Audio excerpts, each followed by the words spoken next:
Welcome to the Wild Crone Wisdom podcast with your host Vinutha Mohan.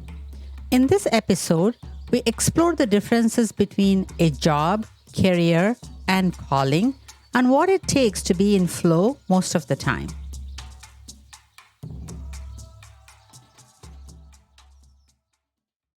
The Gospel of Thomas says, "If you bring forth what is within you, what you bring forth will save you. If you do not bring forth what is within you, what you do not bring forth will destroy you." Where do unspoken thoughts and unsung songs go? Are they laid to rest in mind's graveyards with the slain? Or do they pop up like pretty wildflowers? Pondered my poetess best friend. Her poem inspired this song blog. I turn to the Gospel of Thomas to guide me in exploring this question. Thomas is pretty emphatic on what happens when these unsung songs are not brought forth. He is not mincing words. What you do not bring forth, that you are meant to bring forth, that you are under soul contract to bring forth, will destroy you. The intuitive healer, Carolyn has explored the topic of soul contracts at length in her insightful book, Sacred Contracts. It is by no accident that we are here, incarnated at this time on this planet. Each of us has a unique contribution or soul contract to make, which is like our soul's thumbprint. While we make that contribution, we must keep in mind this mystical truth that all is one. What that means is that each of us is a thread in this fabric of life, and every thread counts, no exception. Carolyn goes on to say that some of us just have a job, others become very successful in their careers, but a few handfuls find their calling, that unsung song that is uniquely you. So, how does one go about finding that calling?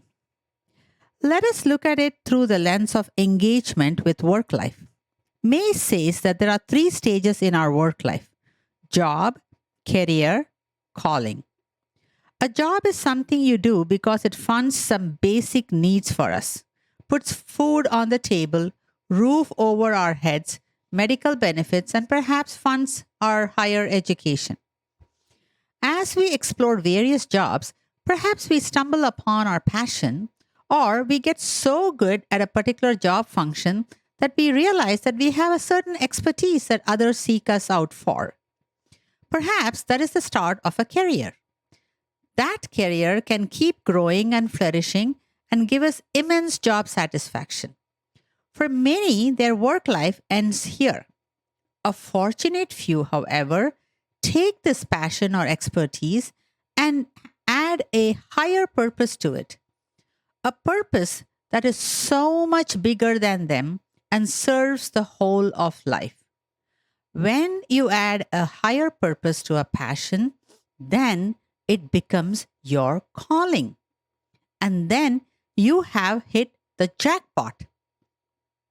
The spiritual teacher Eckhart describes this another way.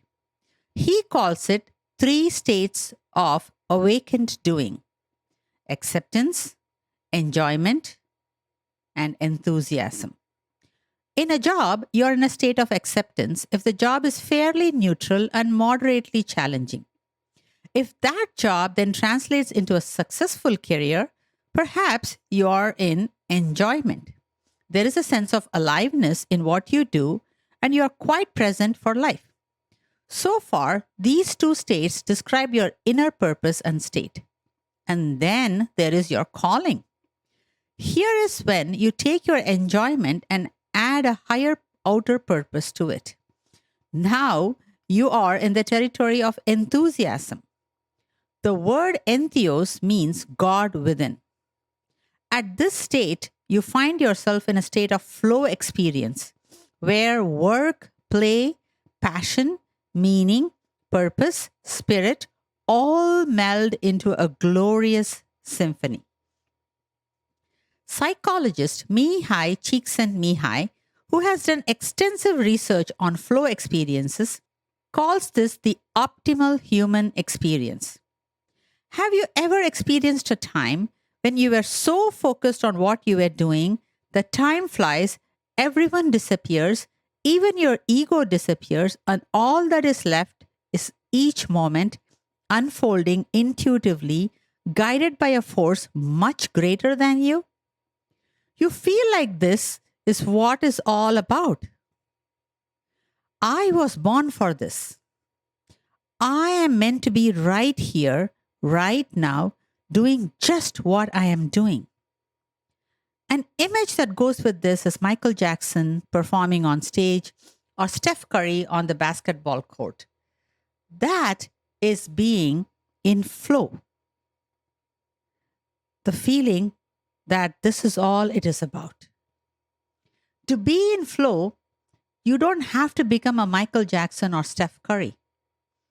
It can be as simple as doing something enjoyable that is moderately challenging. The famous life coach Martha Beck says to have an enjoyable life, do more of what you like and less of what you don't like. Can life be that simple? Can it be as easy as doing what you like as often as possible to be in flow? In my life experience, yes, it can. Research shows that about 20% of people are in flow once or twice a day, 15% never, and the rest occasionally, according to behavioral scientist Winifred Gallagher. For me personally, I'm in flow about 90% of the time, most days. This is because I have given myself the permission to structure my life exactly the way I want it. Every minute of it. I live my life on my terms. I was blessed enough to find my calling.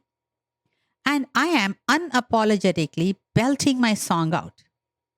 The shame researcher Brené Brown says that it is not that people don't know what they are passionate about or what perhaps their calling might be. It is that they do not have the courage to follow it or the tenacity to do what it takes. It took me 5 years to re-engineer myself from my career to my calling. When people hear that, they balk and start coming up with excuses as to why that may not work for them. The left brain kicks in very quickly with rational sounding bullshit. But in my opinion, it is that we will not give ourselves permission to give voice to those unsung songs. And so we drag ourselves through life, numbing with pills, shopping, substances, an occasional holiday, soon manifesting many dis-ease of the body. What you do not bring forth destroys you. The Sufi master Hafiz puts it this way: I'm a hole in a flute that the Christ's breath moves through. Listen to this music. Don't die with your music hidden within you. That would be such a loss for you personally and for the world at large.